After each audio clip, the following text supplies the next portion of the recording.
Hello hi everyone. जैसा कि आप सामने देख रहे हैं लिखा हुआ है हिस्ट्री ऑफ मिडिवल।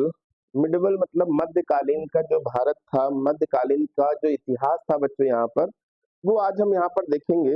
बहुत ही इंटरेस्टिंग टॉपिक है। कहीं ना कहीं अगर देखा जाए तो जो मुगल काल या मुस्लिम आक्रमणकारियों की अगर हम लोग बच्चों बात करें, यहाँ पर मुस्लिम आक्रमणकारियों की बच्चों अगर हम यहाँ पे बात करें तो कहाँ से चीजें स्टार्ट हुई, मोहम्मद बिन कासिम से कहाँ से 700 के बाद से स्टार्ट हुई। और कहीं ना कहीं अगर देखा जाए तो एक मुस्लिम धर्म का जो स्टार्टिंग भी हुई थी वो भी आप जानते हो कहाँ से हुई, और 700 के बाद से भारत में कैसे आगमन हुआ, और फिर कैसे कैसे अलाउद्दीन खिलजी से लेकर मोहम्मद गोरी और मोहम्मद गोरी के कुछ गुलामों के द्वारा दिल्ली सल्तनत की शुरुआत हुई। और दिल्ली सल्तनत की जो शुरुआत हुई है और वहीं से लेकर फिर धीरे धीरे मुगलों की तरफ चीजें बढ़ी।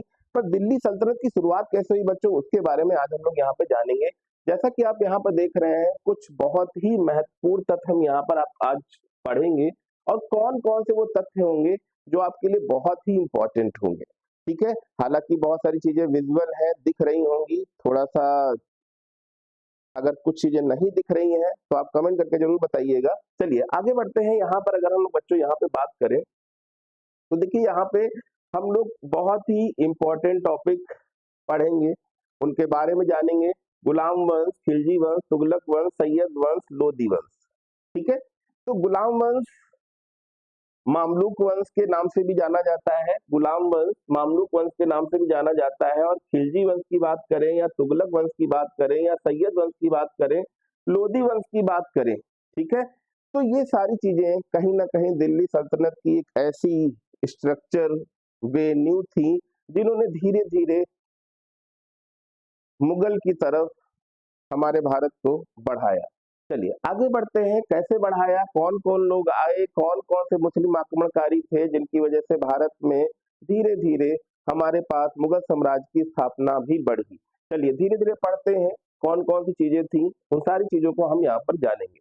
चलिए आगे देखते हैं। यहाँ पर दिल्ली सल्तनत जो दिल्ली की डायनेस्टी थी, दिल्ली डायनेस्टी, यहाँ पर हम देखेंगे जो इनका पूरा एक कार्यकाल है, जो इनका एक पूरा समय है, जो इनका एक पूरा टाइमलाइन है, वो टाइमलाइन है 1206 से लेकर 1206 से लेकर 1526।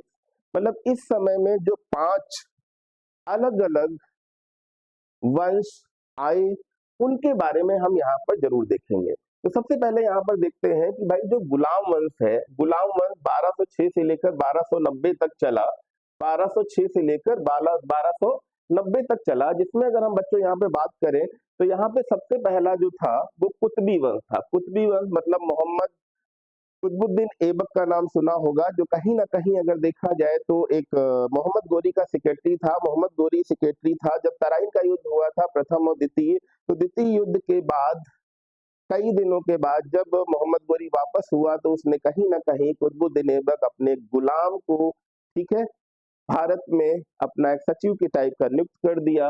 और कहीं ना कहीं कुतुबुद्दीन ऐबक के इस विश्वास के साथ एक कुतुबी वंश की स्थापना हुई, जो कहीं ना कहीं पहला गुलाम वंश का एक पहला पायदान था। अब यहाँ पर बच्चों देखिएगा 1206 से लेकर 1210 तक ही इसका शासनकाल चला।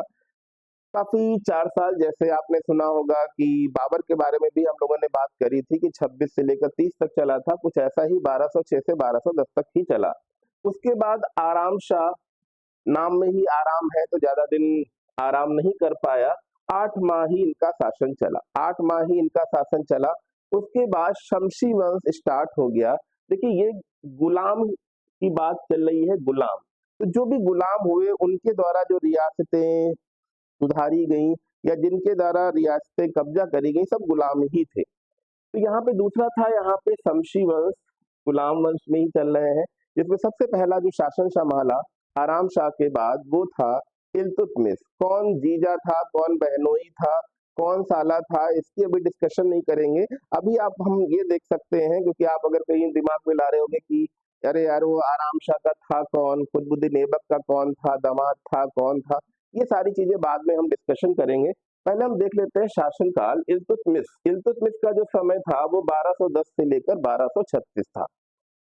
1210 से लेकर 1236 था। कहीं ना कहीं अगर देखा जाए तो इसने अपनी लड़की को, जिसका नाम रजिया सुल्ताना है, पहली अगर देखा जाए मुस्लिम महिला सुल्तान देखा जाए तो उसको ही लोग बनाना चाहते थे। कहीं ना कहीं इल्तुतमिश भी चाहता था, पर कई सारे सरदारों की वजह से 1236 ईस्वी, मतलब ज्यादा दिन नहीं बना, रुकनुद्दीन फिरोज शाह बन गया। उसके बाद 1236 से लेकर 1240 तक रजिया सुल्ताना का शासन रहा। पर कहीं ना कहीं एक महिला परस्त शासन नहीं था। महिलाओं को लोग इतना सम्मान नहीं देते थे, जिसकी वजह से लोगों ने इनके सामने सर नहीं झुकाया और रजिया सुल्ताना भी 4 साल से ज्यादा नहीं टिक पाई। अब अगर हम बात करें, देखिए गुलाम वंश में ही बहुत सारी चीजें हैं। गुलाम वंश में और कौन कौन लोग हैं इनके बारे में भी हम देखते हैं। देखिए, जैसे दूसरा अगर हम नाम बात करें तो रजिया सुल्ताना के बाद, क्योंकि 1240 तक भाई रजिया सुल्तान बनी, पर लोगों ने उनको ज्यादा कहीं ना कहीं डिमांड या इज्जत या उनके सामने सर झुकाना सही नहीं समझा, जिसकी वजह से मुइजुद्दीन बहराम शाह 1240 से 1242, 2 ही साल इनका भी शासन चला। आप खुद ही देख रहे होंगे कि जब एक बार शासन की नींव टूट जाती है, फिर 1 साल, 2 साल, 6 महीने ऐसे ही चलता रहता है। इसलिए एक परमानेंट शासन जरूर होना चाहिए।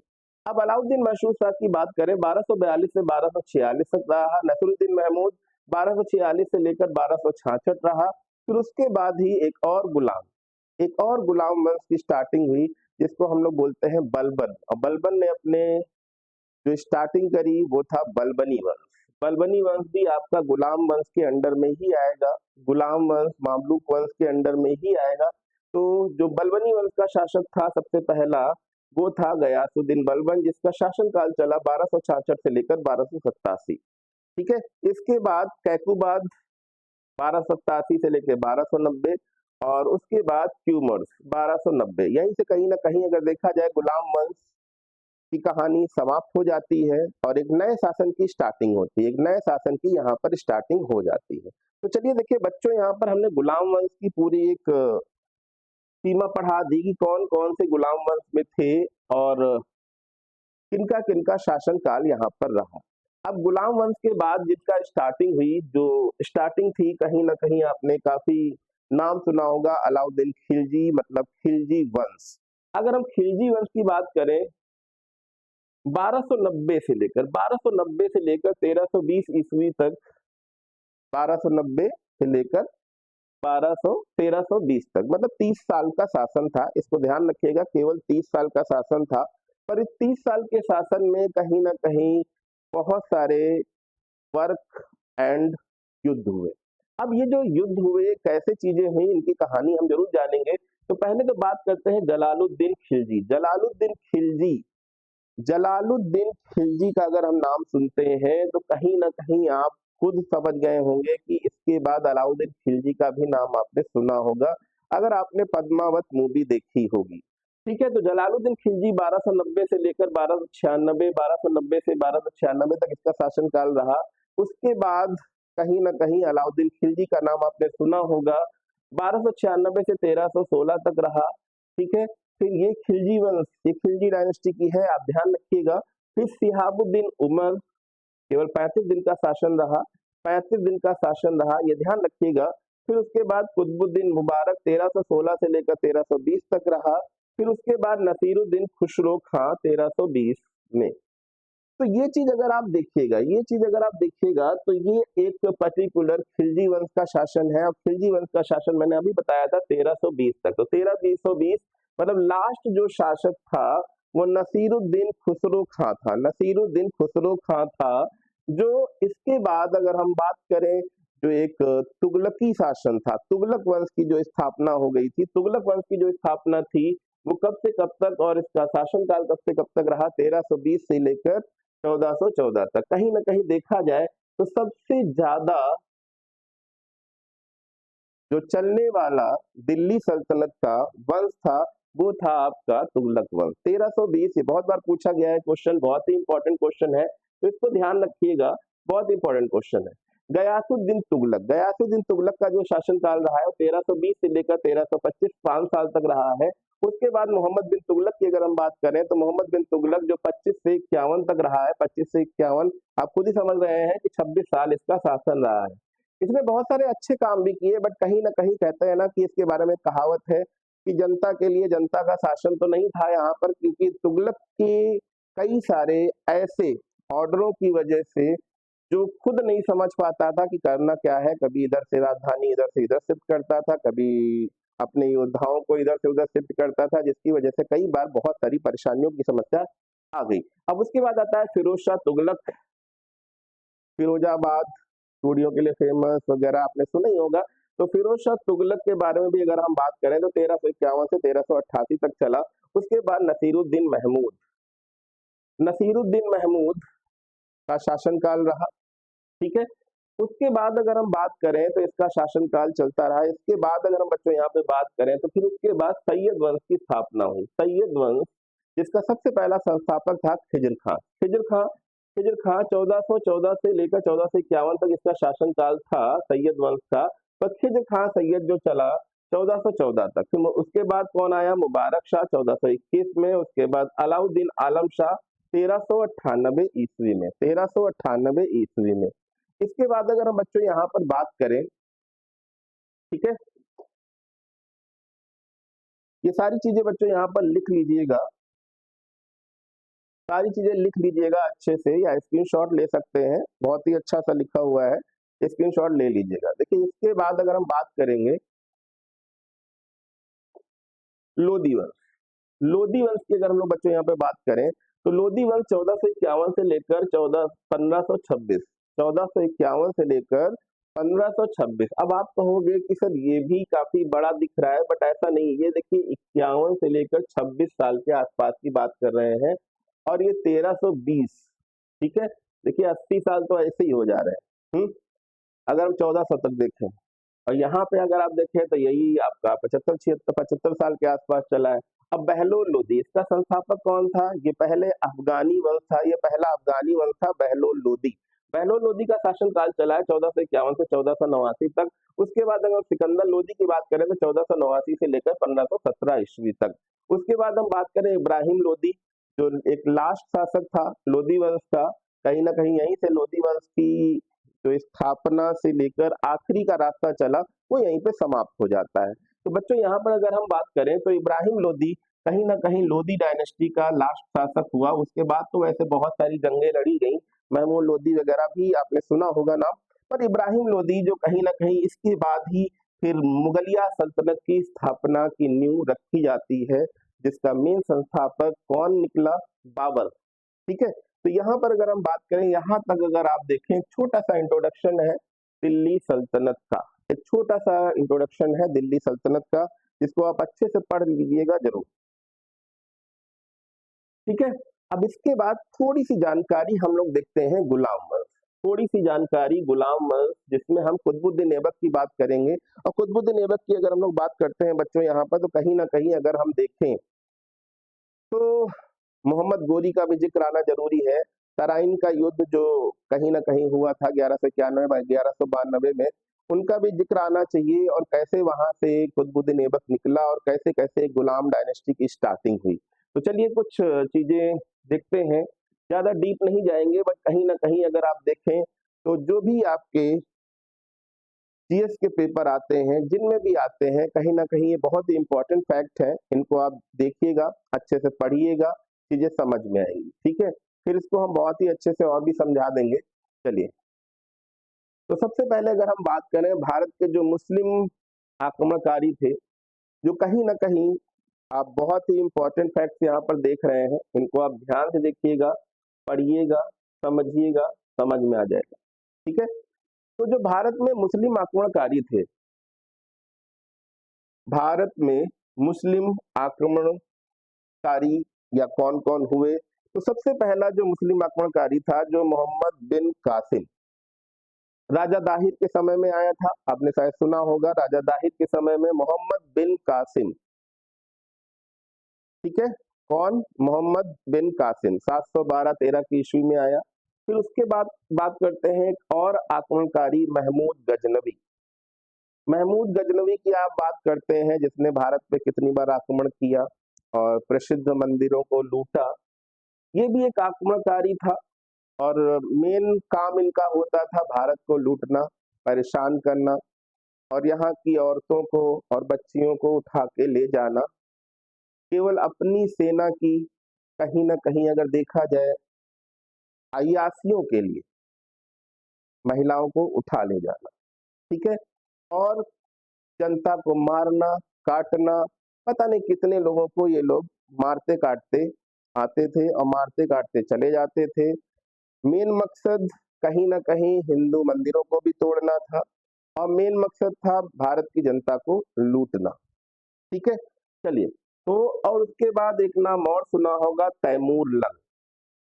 लंग मतलब लंगड़ा, ठीक था ये। फिर भी अगर देखा जाए तो कहीं ना कहीं इसने भी एक तैमूर लंग का नाम सुना होगा। ठीक है, बहुत ज्यादा। एक चंगेज खां का नाम सुना होगा। कहीं ना कहीं बोला जाता है इनके समय में पूरे विश्व की जनसंख्या का बहुत सारा इन्होंने ही कम कर दिया। देखा जाए तो काफी सारी जनसंख्या तो यही मारते काटते कम कर देते थे। अब चलिए आगे बढ़ते हैं। तो बहुत सारे ये आक्रमणकारी थे जो जिनकी वजह से मुस्लिम आक्रमणकारी भारत आए और उनकी कहीं ना कहीं एक लालच भरी आंखें भारत की तरफ बढ़ी और कुछ लोगों ने भारत की तरफ आगे बढ़ने की कोशिश करी, जिसकी वजह से कहीं ना कहीं एक दिल्ली सल्तनत की स्थापना भी हुई। चलिए आगे बढ़ते हैं। तो सबसे पहला जो वंश स्टार्ट हुआ, जो आप देख रहे हो ना, यहाँ पर अगर हम बात करें तो सबसे पहला जो वंश स्टार्ट हुआ वो था कुतुबी वंश। कुतुबी वंश, कुतुबुद्दीन ऐबक की अगर हम लोग बच्चों यहाँ पर बात करें, कुतुबुद्दीन ऐबक की अगर हम लोग बच्चों यहाँ पे बात करें तो कुतुबुद्दीन ऐबक कौन था? मैंने अभी बताया था, चाहे आप सिपा सलार समझे मोहम्मद गोरी का, या एक सेक्रेटरी, एक सचिव के रूप में यहाँ पे बिठाना, भारत की जनता, भारत के ऊपर बैठाना कि भाई आप यहाँ पे शासन करेंगे।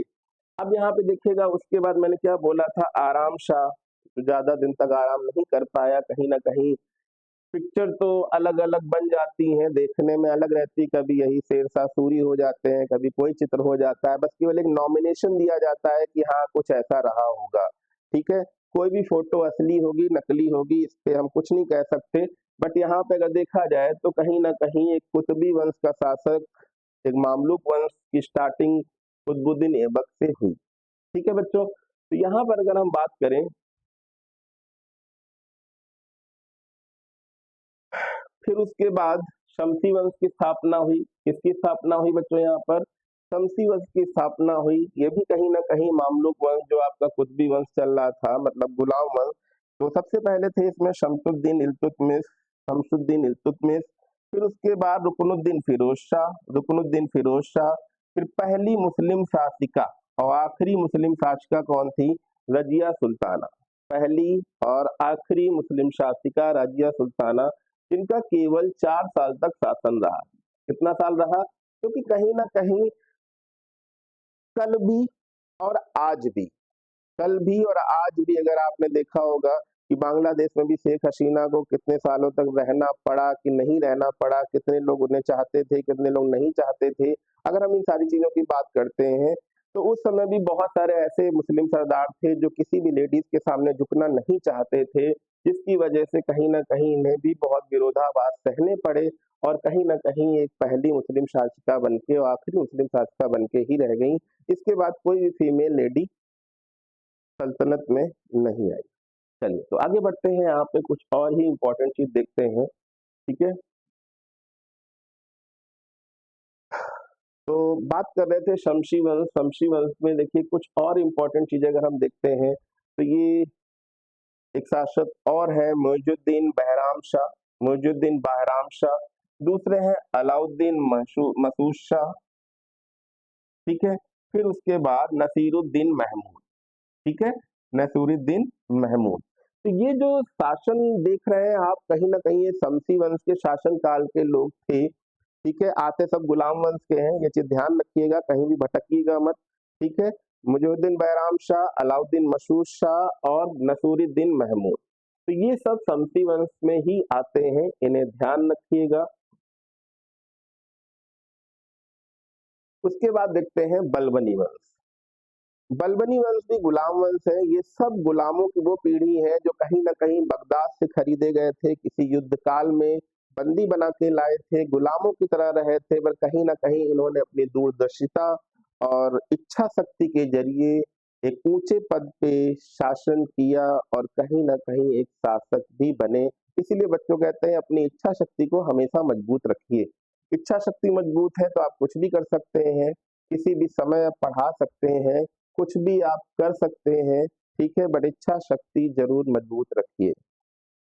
ठीक है, बलबनी वंश की बात करें बच्चों यहाँ पर, तो बलबनी वंश की बात कर लें तो गियासुद्दीन बलबन, गियासुद्दीन बलबन जो बलबनी वंश की स्टार्टिंग करता है, उसके बाद कैकूबाद, और कैकूबाद के बाद एक बहुत ही छोटा बच्चा जिसको शासन की गद्दी पर बैठाया जाता है, जिसका नाम होता है क्यूमर्स। क्या नाम होता है बच्चों? क्यूमर्स। क्योंकि इसके बाद कहीं ना कहीं बलबनी वंश खत्म हो जाता है। गुलाम वंश में अगर देखें तो गुलाम वंश में लास्ट शासक खत्म हो जाता है, इसके बाद एक नई डायनेस्टी स्टार्ट हो जाती है, खिलजी वंश। ठीक है, कौन सी डायनेस्टी? खिलजी वंश। तो चलिए खिलजी वंश की तरफ बढ़ने से पहले हम इनको ही डिटेल सहित देख लेते हैं कि कौन कब आया, कैसे आया, कौन सी बिल्डिंगें इन्होंने बनाई। ठीक है, तो आप देखते रहिए सामने स्क्रीन पर और चीजों को समझते रहिएगा। चलिए आगे बढ़ते हैं हम गुलाम वंश की डिटेल पर। चलिए, तो यहाँ पर अगर आप देखिएगा ये सारी चीजें हमने पढ़ ली है। अगर हम इनको चित्र सहित देखें तो हम चित्र सहित तो आपको सारी चीजें बता सकते हैं, बाकी आपको डिटेल भी हम आपको पढ़ा देंगे। ठीक है, तो चलिए पहले हम इन चीजों को ही देख लेते हैं। खिलजी वंश, जैसा कि मैंने बताया था, वहां पे आपको मैंने लिख के भी दिया था कि कौन कौन सी चीजें हैं, कौन कौन सी चीजें आपने पढ़ी थी यहाँ पर। ठीक है, ये सारी देखिए, कुतुबी वंश में कुतुबुद्दीन ऐबक, आराम शाह, शमसी वंश वंश में शमसुद्दीन इल्तुतमिश, रुकनुद्दीन फिरोज शाह, रजिया सुल्ताना, मुइजुद्दीन बहराम शाह, मशहूर शाह और नसीरुद्दीन महमूद। ठीक है, फिर बलबनी वंश में गयासुद्दीन बलबन, कैक्यूबाद, क्यूमर्स। ठीक है, चलिए लगे हाथ खिलजी वंश में भी देख लेते हैं। आज केवल चित्रों के द्वारा पहचानेंगे कि कौन कौन से वंश में कौन से लोग आए। तो यहाँ पर अगर हम बच्चों बात करें तो आप देख ही रहे होंगे, खिलजी वंश की अगर बात करें, जैसा कि मैंने बताया था कुतुबी वंश जो स्टार्ट हुआ था, गुलाम वंश, उसके बाद कौन सा शासन स्टार्ट हुआ था? खिलजी वंश। खिलजी वंश में सबसे पहला था जलालुद्दीन खिलजी। जलालुद्दीन खिलजी अगर आपने पद्मावत देखी होगी तो यह किरदार निभाया था राजा मुराद शाह, राजा मुराद। राजा मुराद ने जो ये किरदार निभाया जलालुद्दीन खिलजी का, उसके बाद अलाउद्दीन खिलजी, अलाउद्दीन खिलजी, आप कमेंट करके बताइएगा कि इनका इसका रिलेशन क्या था, जिसका किरदार निभाया था रणवीर सिंह ने, अलाउद्दीन खिलजी। अलाउद्दीन खिलजी के बाद आया था नसीरुद्दीन खुसरो खां। नसीरुद्दीन खुसरो खां जो कहीं ना कहीं खिलजी वंश के हम शासन की बात करें, और हमने पहले ही बताया था यह शासन केवल 30 साल के लिए चला था। ये शासन कितने साल के लिए चला था बच्चों? तो 30 साल के लिए चला था। इसको ध्यान रखिएगा, बहुत ही इंपॉर्टेंट फैक्ट है। और ये अच्छे फैक्ट अगर आप याद रखेंगे तो किसी भी पेपर में आप अच्छे से लिख सकते हैं। तो खिलजी वंश का शासन था। अब अगर हम बात करें यहाँ पर तुगलक वंश, तुगलक वंश में भी अगर हम बात करें, मिडवल हिस्ट्री की ही अगर हम बात करें, तो इसमें जो तीसरा वंश था, थर्ड डायनेस्टी थी, थर्ड डायनेस्टी तुगलक वंश। तुगलक वंश में जो फर्स्ट फर्स्ट आप कह सकते हैं किंग, एम्परर, कुछ भी कह सकते हैं यहाँ पर। तो यहाँ पर अगर हम देखें गियासुद्दीन तुगलक था। कौन सा था बच्चों? फर्स्ट जो यहाँ पर इस तुगलक डायनेस्टी का कैंडिडेट था वो था गियासुद्दीन तुगलक, चाहे आप इसे संस्थापक कहें या फाउंडर कहें। मोहम्मद बिन तुगलक, मोहम्मद बिन तुगलक दूसरा गद्दी पे बैठने वाला शासक जिसने शासन किया। तीसरा था फिरोज शाह तुगलक। ये सब तुगलक वंश के हैं। पहला कौन है? गयासुद्दीन तुगलक। दूसरा कौन है? मोहम्मद बिन तुगलक। तीसरा कौन है? फिरोज शाह तुगलक। और चौथा है नसीरुद्दीन महमूद तुगलक। नसीरुद्दीन महमूद तुगलक, ये सब तुगलक वंश के शासनकाल करने वाले लोग हैं, तुगलकी वंश। ठीक है, तो मिडवल हिस्ट्री में आप देखते ही रहिएगा। तीसरा जो शासन है, पहला वंश कौन था? गुलाम वंश। दूसरा कौन था? खिलजी वंश। तीसरा कौन है? तुगलक वंश। तुगलक वंश में सबसे पहला शासक गयासुद्दीन तुगलक। दूसरा कौन है? मोहम्मद बिन तुगलक। तीसरा कौन है? फिरोज शाह तुगलक। और चौथा कौन है? नसीरुद्दीन महमूद तुगलक। तो इन चीजों को आप जानते रहिए, पढ़ते रहिए और चीजों को समझते रहिए। अब आगे बढ़ते हैं बच्चों, यहाँ पर अगर हम बात करें, देख लीजिएगा एक बार। अब आता है सैयद वंश। सैयद वंश जिसका सबसे पहला जो संस्थापक था वो था खिज्र खां। कौन था बच्चों? खिज्र खां। तो इसका जो संस्थापक था खिज्र खां, जो काफी बुजुर्ग था, जिसकी वजह से जल्द ही इसको हटाकर दूसरा शासक बना मुबारक शाह, तीसरा शासक बना मोहम्मद शाह और चौथा बना अलाउद्दीन आलम शाह। बहुत जल्दी शासन स्टार्ट और समाप्त होते थे।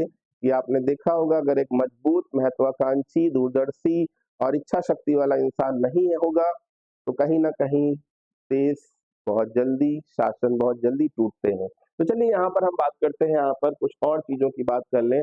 सैयद वंश के बाद जो लास्ट डायनेस्टी, पांचवी डायनेस्टी थी, वो थी लोधी वंश। अब लोधी वंश की अगर हम लोग बच्चों यहाँ पे बात करें,